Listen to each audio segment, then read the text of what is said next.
Hello everyone, and welcome to the day 2 video for week number 4. So if you remember from the day 1 video, we talked about how we had 2 chapters this week, chapter 3 and chapter 14.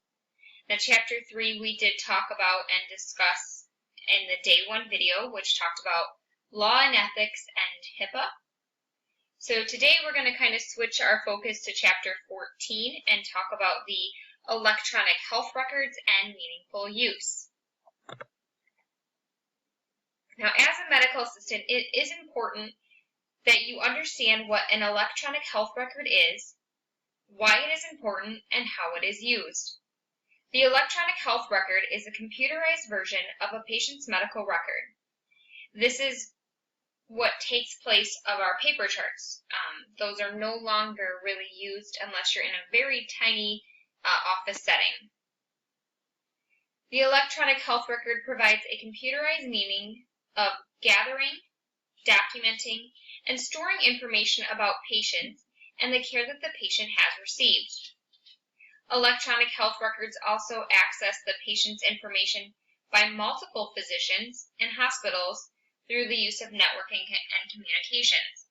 So, for example, if now that certain facilities are merging and using the same electronic health record software, if a patient comes to OSF and they were a previous patient from somebody at Rockford Memorial, through the actual computer we can actually gather all that information and have it placed from Rockford Memorial's computer system into OSF's computer system.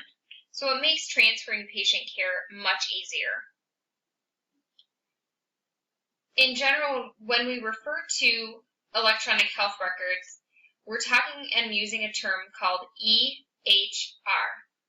But prior to it being called EHR, that's not really what we called it. In fact, when the computers first came into the medical facilities, it was referred to as computer-based medical records. But as computers gained popularity and newer software was developed, it transformed into the electronic medical record. Then the electronic health record got adopted because it was able to describe the ability to share computerized information among its providers. This made it widely adopted and adapted by the Institute of Medicine and National Academies in 2003. So a little bit more about electronic health records. They've been around since the 1960s when Mayo Clinic first started using them. But the ambulatory care settings were slow to adapt to this idea. The whole purpose of the electronic health record is to strive to make healthcare safer and allow for better communication in a team.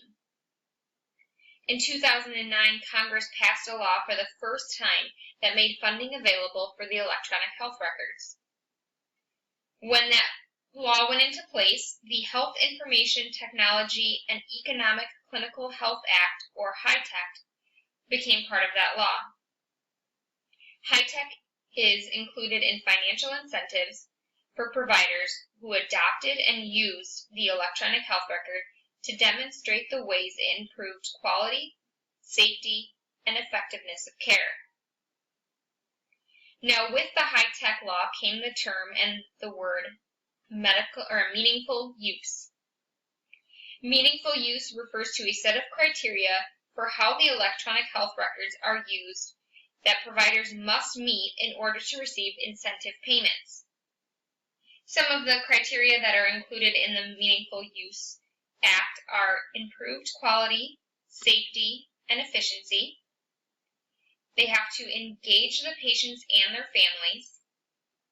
It has to improve the care coordination between team members, both in clinical settings, specialties, and hospitals. Improve public and population health. So if there's an outbreak, we have to report it.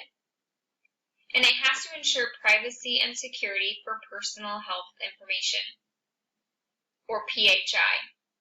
So what that means is that we have to make sure that we're using the electronic health records effectively, logging out when we're done for the day, making sure our computers are locked so people cannot access them when we're away from our desks, no leaving patient information up and readily available for anyone to walk by and see.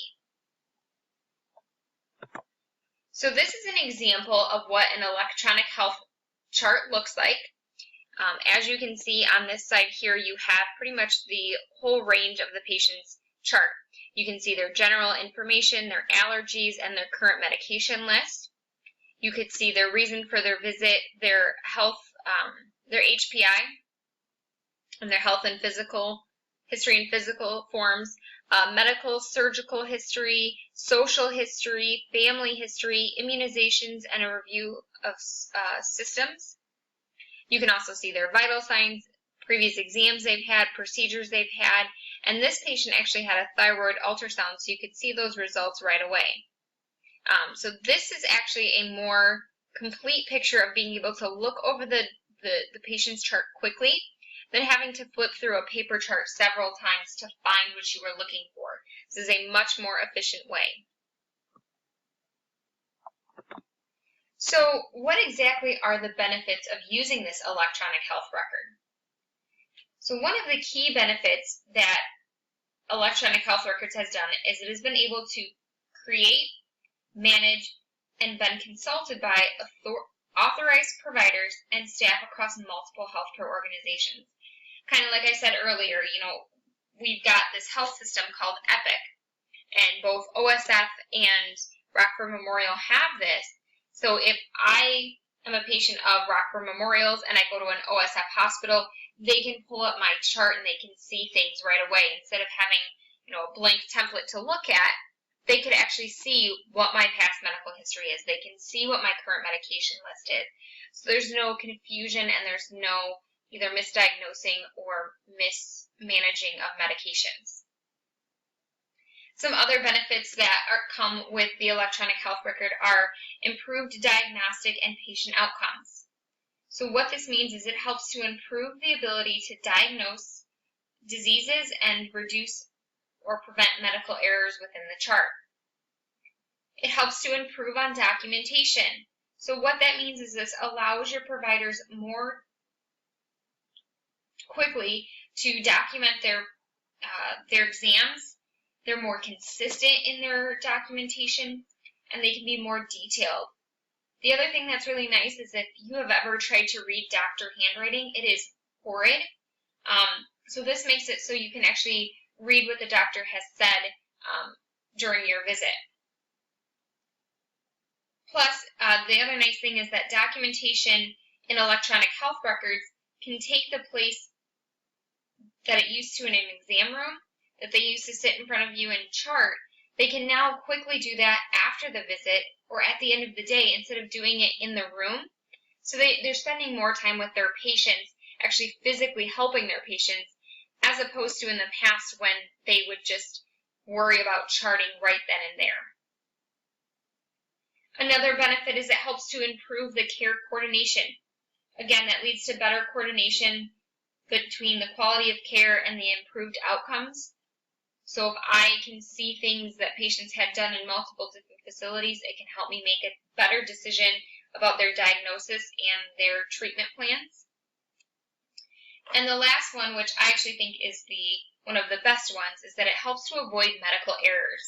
So in the electronic health records, it sets up alerts for healthcare providers when there's a possible medication error or when the patient's due for a routine procedure. For example, a pap smear, a mammogram, a physical, a flu shot, a tetanus shot. Anytime that the patient is due for some sort of procedure, there's an alert that comes across in the patient's chart and it gets flagged. So that way you can easily be able to say, oh, I see that John Doe hasn't been in for his physical in 4 years. It's time to get him in here. Or he hasn't had his diabetic blood work or his heart workup.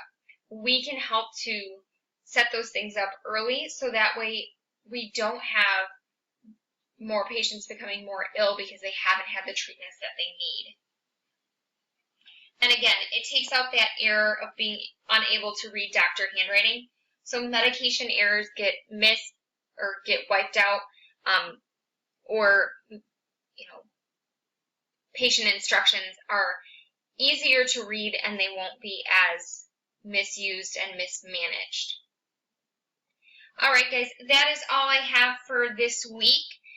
Please make sure you are still reading chapter 14 on your own, and that way you can come to class on day 2 fully prepared and ready for what I've got for you. All right, guys, if you have any questions or concerns, please make sure that you're emailing me either in the course messaging or giving me a call at campus. I hope to see you all on day 2 of week 4. Bye, guys.